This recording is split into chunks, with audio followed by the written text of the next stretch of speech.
Welcome to episode 3 of the Carlton Redraftables. We're looking at 2007, Lake Dog. So the third number one pick in a row. We're going to get to the actual number one pick shortly. But just to recap, we've picked up Murphy and Kennedy in the 2005 draft.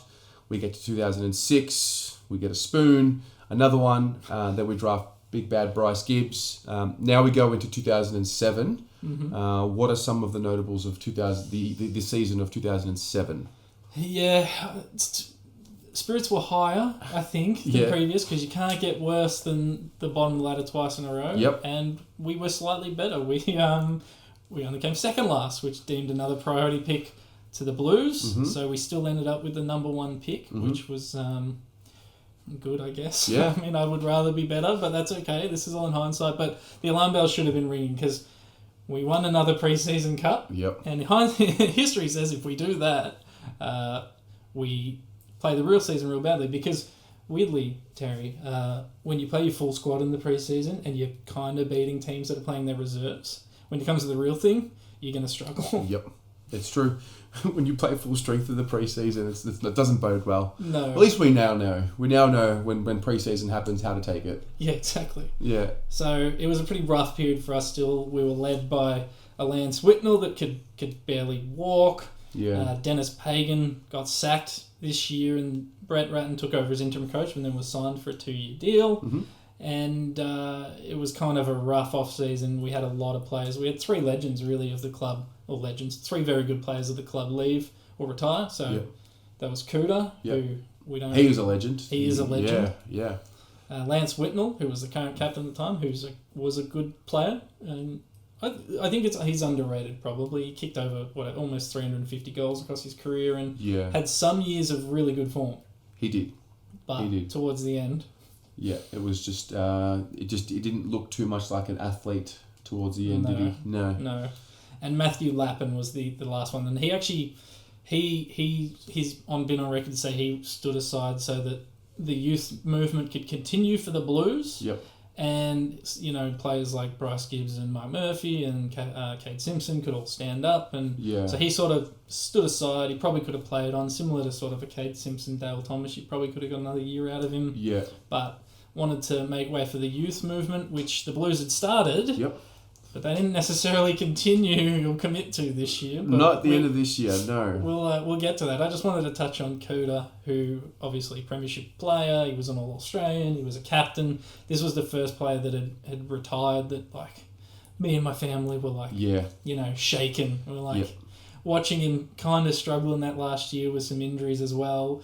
Kind of like, my dad would pull out the VHS tapes and go, watch these. This is the game to watch. Yeah, this is the ones. Watch him pick it up with one hand. And so it really was the absolute end of the premiership team, wasn't it? He was the final player. Yeah. This is where it's like, this is the new Carlton. Yeah. And we weren't particularly good at that stage. No. I think it's worth noting, Fev still kicking goals. He's kicked another 59 this year from 19 games. Wow. Heath Scotland, who was one of the vets at the side, was our best player in terms of Brownlow voting. He averaged about 26 disposals a game. Andrew Carrazzo was in his 4th year, and this is when he starts to hit his peak. And I think people forget how good he actually was. Yeah, I think they do too. Oh, it depends which era you've watched. Really, that's the reality. If you've grown up in our era, you'll never forget Carrazzo because he was one of our best players and heart and soul type players. Whereas if you're really, really super young, I don't know if you. It's actually quite sad that there's going to be a fraternity of Carlton supporters because we're going to be good. I think we're going to be good soon in 2021. But I would hate that a guy like Andrew Carrazzo gets forgotten about, but it would happen because it was a losing team and it's just the nature of the beast. Yeah. But just interesting, Favola kicks 59 and Fisher, Waite, Lappin and Eddie Betts all kick over 20 goals. Yeah, so... And we finished second last. It's just a different game. Yeah. Kicking goals wasn't enough, We were kicking a lot of them for the most part, but we were allowing a hell of a lot more. Right. And I think the defence, maybe we papered over the cracks when we start playing finals in this period, but I think it was always kind of pretty weak at that point in time. And now it's one of our strongest part of our our team, and I think they built that way on purpose. Right. Because you can't win just by kicking a shitload of goals. Yeah. Can you imagine hearing that? Well, we're talking about it in 2020. 4 guys kick 20 plus goals, and 1 guy kicks almost 60, and we finish second last. We haven't had a guy kick over 30 goals since like Charlie Curnow in 2018, where we finished last or towards the bottom. We haven't had someone kick 50 goals. I think our last closest was I think the last person who kicked 50 goals might have actually been Andrew Walker for us. 56. 56? Yes. And then the next closest to that is like Jeff Garlett was like 48. That's crazy. One year, Andre Everett led our goal kicking with like 19 or whatever it was off the top of my head. So having multiple players kick 20 plus, it's just a different game. Yep, for sure. So how did the 4 ruckmen go from the year before? Well, not super great because we had to draft one with the priority pick. So, I mean, none of them made a huge impact. I think Ackland... he would have been playing. But yeah. Well, actually, I reckon he played in the round 3 game against the Bombers where we came back from 48 down. I remember seeing him in the highlights. Yeah. So, yes, we had 17 ruckmen on the list, but we thought we'll go with one more. But we can touch on the draft shortly. Let's talk about what we did. The listings, we touched on the retirements. The listings, Craig Flint, we've mentioned in the previous video. Go back and find that. We had delisted Dylan McLaren, Anthony Razzo. A lot of these players barely played or never played. Ross Young played 6 games. I remember none of these guys. David Teague. We delisted David Teague, who's now the coach. Yeah. He played 50 games and he actually won the BNF in 2004. Yep. So he's probably the big name of the delistings. We had 3...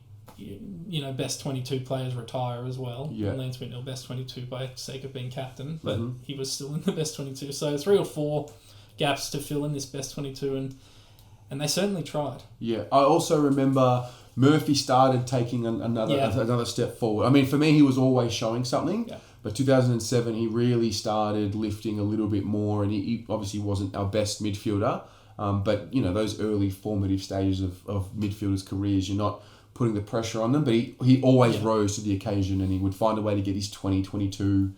I do remember that. Yeah, both him, Bryce Gibbs, and Andrew Carazzo, particularly next year in 2008, when they get Chris Judd in to sort of tutor them, they really take a next step. But let's talk about the trades. The 2 huge trades this year. Blockbusters.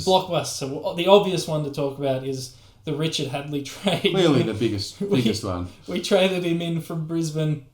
Another mature edge, just trying to fill out the list. Traded out pick 52 or something. And who did they pick up? Brad Dalziel. He was a Supercoach gem. Yes. For a first-year player. I remember that. Yeah, I remember that. So Richard Hadley, yes, he was the big trade in for us. Played 25 games, and then we did another. Probably secondary trade where we just bought in Chris Judd, who played 145 games, 90 goals. What else did he do? Captained us for 4 years, MVP, Brownlow, All Australians, 3 best and fairest. So, and then he was the steak knives for the Dennis Armfield pick as well. And we sent out Josh Kennedy, pick 3, which became Chris Maston. I don't think that matters that much in pick 20, which was Tony Knott, who did nothing. So let's unpack this. Yeah. Chris Judd was the best player in the league. Yep. Clearly the best player in the league. Coming off, he won a flag with the Eagles in 206. I believe 207's when the osteitis pubis starts kicking in. It starts rearing up. It's probably why he was available. He did win a Brownlow before that. He did win a Brownlow before that, 204. But he's the best player in the league, and I think it's interesting because, in 2020 we've just seen Jeremy Cameron get traded for 3 first-round picks. Yep. So essentially this is kind of almost what happened, pretty much happened. We trade away Kennedy, who was a pick 4. Yep. We trade away the pick 3 that we already had. And we give up a pick 20, which technically is in the second round, but close enough. Nowadays it's a first round. Nowadays. So... Again, thinking about it at the time, you've got to trade something to get something. Kennedy was he hadn't come on yet. No. I know it sounds crazy in 2020 to talk about it because Kennedy has gone on to become one of the best full forwards in the league. But at the time, it was like, we didn't need him. Yeah, we had Fev. We've talked about it. We had Fev who kicked 59 goals that year, and we had four other forwards that kicked, none of them were full forwards, but 4 other forwards that kicked 20 plus goals. Yeah. Josh Kennedy was at the end of the list for us. Yeah. And, he was maybe going to show something down the line for us. He was a developing player, but when Chris Judd wants to come to your club, you get Chris Judd to your club. Especially a club like ours, who had been through absolute shit, and he did bring a lot of. I know we didn't win a flag with him, and ultimately that might be what the tradies judged on. But we were coming from a dark place, and he brought with him. He brought that excitement. He brought a new hope. Like Murphy, Gibbs, and Cruiser were the new wave of hope, but he was just the icing on the cake.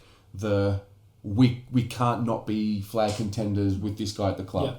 Yeah. He, by acquiring him just because he was available, and he wasn't old then, but by acquiring him, it immediately changed the strategy that the club had taken the last 2 years, which was youth first. We still drafted some youth, but clearly the club was like, okay, we've got Chris Judd, now we have to compete, and it does start to take effect over the next couple of years. But to get him over, I'm doing that trade every time. And we got a really good servant with the pick. Like, it's just by happenstance that it happened, but we did get a really good servant with that pick 46 in Dennis Armfield. Definitely. Would you do it again? 100%. Every time. Same. Watching him play made me love football. Like more than I already did. That was 100%. Yeah, I'm with you. What happens in the draft? Well, you take a ruckman. So we go from 4 ruckman the year before. Yeah. To be fair though, Cruiser was, because I remember the game against Melbourne in 2007, which was the Cruiser Cup. We didn't tank. We played players to see if they could. We did a bit of a Mitch McGovern. We played him in defence in the last game of the year in round 22. We wanted to see what we could do for the upcoming pre-season, and it wasn't going out to lose. It was just we knew that we needed to try some things. So we ended up losing that game, but winning the priority pick. And Cruiser, again, very rare situation where you have a ruckman dominate the headlines as a number 1 pick, because it's usually a midfielder, right? Yeah. He was going to be the next, Dean Cox or whoever was big at the time. Yeah. He was a mobile ruckman who was pretty good below his feet and efficient in his use, could rack up disposals, could go forward if you needed him to. He actually was one of, I think Bryce Gibbs as well, both kicked a goal with their first kick. So yes, they did. Maybe a sign of things, maybe not a great sign actually. But so we bought him in. His 2017 season, I've put it in the notes, he should have been an All-Australian. I think it's a travesty that he wasn't, but had average 15 disposals game and 32 hitouts that year. Was an absolute gun. Yeah.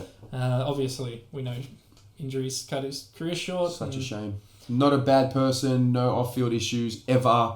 Good servant, good human, and unfortunately the bad injury luck comes to him. Yeah. So, but, he's still at the club. Yep. He's the right coach. He is. I guess we should mention that he was always the clear-cut number 1, but guys like Trent Cotchin and Patrick Dangerfield, Sirioli, Brad Ebert, they all went in this sort of top 15 range. Yep. But it was always going to be Cruiser for us. Although in hindsight, when you look at it on paper, you go, why was it Cruiser, given all the investment we'd had into the ruckman? I'm sure we could have built around Kane Ackland. So we're out of the draft for a fair bit after that because of what we give up to bring Chris Judd in. True. So Cruiser, Judd come in, and Hadley as well. Pick 36 is the next pick. Yeah, we drafted a bloke called Steve Brown, who he played 23 games for us, and I'm not going to lie, I have no memory of this man. Me either. He's a halfbacker, midfielder. Don't know anything about him. We tried to get a few of these sort of good halfback players that can rotate in the midfield. None of them took off. I guess the only one that did is Bryce Gibbs after we pushed him back there. So it was an area where we were trying to fill the void. And we had, who was around the pick with pick 36? I think I saw Stewie Dew was there. Yes, Stewie Dew was around that there. We could have picked up. Scott Thompson. Who else have we got? Chris Main, Jack Stephen. There was quite a few blokes. Jack Stephen? Yeah. That would have been a really handy pick 36. It would have been really handy. Okay. Then we hit 46 and we take Dennis, who I wouldn't change this pick. No. No, not for anyone. Carlton man. It's so funny. So he was the first player I hated. Oh, right. And it wasn't until sort of the second half of his career at Carlton where I was suddenly... One day I was just like, I love this man. Like, this is the greatest man I've ever seen. I don't know why. I guess at the start when he was learning and I felt like we should have been performing better and I was like, we've given up, all these stuff and you were part of the package. I was like, why aren't you good straight away? But then all my memories of him are all positive. Yeah. He's had that game against the Crows. He kicked, I think it was 2016, he kicked 4 goals and a half. And there's that photo of him down on the ground celebrating. He was the 7th player ever to kick 3 goals in a quarter from outside 50 or something, which is just crazy. That's a Dennis. That doesn't surprise me that a quirky stat like that comes up when we talk about Dennis, because he was unorthodox. I felt because he had a rugby background. He kind of ran like a rugby player, but the effort and the heart were always there. Yeah, and I think that's why I sort of came around to him. There's a lot of guys we talk about. Mitch Robinson had that. Just the desire to... Even Jack Silvani now, I think, has it. And just the desire to... The talent might not necessarily be there, but the will and the effort. And it showed in his off-field stuff, because he won the Jim Steins medal. He was in the leadership group. He was best clubman, Spirit of Carlton Award. Like, he was just... epitomised... what we want Carlton to be about, and he still does it in off-field stuff. He does. He's just had a bub as well. So congratulations to you there, Dennis. Congrats, Dennis. Yes. We moved down into the preseason draft. Okay. We took another sort of mature ager. Pick 2. Yeah, pick 2 in the preseason draft. Darren Pfeiffer played 7 games for us. He didn't do much, but in his first game for the club, he kicked a ceiling goal in a win over Fremantle. Okay. Well, that's something. That's something. It's something. It's no Jack Nunes goal over Fremantle, but it's something. Not at all. We actually did all right in this rookie draft as we move into that. We got Aaron Joseph. Pick 2? Yeah, who I loved. Yeah, Aaron Joseph is this little tagger, little just like nugget of a human. Yeah. Tip rat. Played 73 games. I loved him. I think every team needs one. An antagonist, because your supporters will always forever love Aaron Joseph, and I'm sure opposition supporters will forever dislike him. Yeah. Very similar to Stephen Milne, very similar to Ryan Crowley, these types. Scott Thompson, we mentioned before, from North, bit of an antagonist towards the end of his career as well. But yeah, I mean, for a rookie draft pick, happy with Aaron Joseph. Kudos there. Yeah, well done. Our next rookie draft pick 18, we drafted a bloke called Lockie Hill, who there's no records of anywhere that I can see, so good on him for making a list. Yep. David Ellard with pick 34 in the rookie draft, another bloke that I just have a really fond memory of. And, wasn't the most skilled player. He was another sort of tagger, defensive forward at stages. He was a pretty good kick at goal from memory as well. He was. Rats loved him. Yeah, Rats loved him. Well, he played in the 2011 final. Yeah. He played the bulk of that season. Yeah. He was best clubman in 2009 for the Blues and won the BNF in the Bull Ants in 2009. Yep. I think that was the year they played in the grand final. So, I mean, it says a lot. He was a really good VFL player, and I really liked him at AFL level as well. Yeah. No, I remember number 46 he wore. Davey Ellard. He was good. I met him he was like the one player I wanted to see at the fan day or whatever it was back then. It was Dad's like, don't you want to go see Feb or something? I was like, no, where's David Ellard? I like that. And then our last pick of the rookie draft, pick 48, was a bloke called Michael Shields, really famous Gaelic footballer. Came over for about 5 minutes and said, nah, I don't want to do this. Not for me. And then took off. So, wow, that's a big. This is the biggest off season. For me, this is the biggest trade period we've had since 2020. Yeah. Since bringing in guys of the caliber of Adam Sard and Zach Williams, this is as good as we ever did. Let's just recap this because there is a lot. Yes. So, club legend Nkuda retires, Lappin retires, Whitnell retires. We trade for Richard Hadley and for Chris Judd. We give up pick 52 for Hadley. We give up Kennedy, pick 3. Which the Eagles use on Chris Maston, and pick 20 for Juddy. And we bring in Cruiser, Stephen Brown, Dennis Armfield, Darren Pfeiffer, Aaron Joseph, Lockie Hill, David Allard, and Michael Shields. So, I mean, it doesn't get better than that when it comes to top-end talent. No, and I think one of the reasons this is a successful year for us, we changed our tactic of how we were approaching the draft because we had an opportunity to get Chris Judd, but we actually hit on these rookie picks and these late picks, whereas in the previous couple of years, I mean, we picked up basically no one. And it's actually a theme that starts to come through these drafts. We start to hit on the later picks, which really helps. Because if you can steal a couple of players who are going to play best 22 footy, you'll see that's when our trajectory starts to change, which it does. So. Cool. Well, see you in 2008.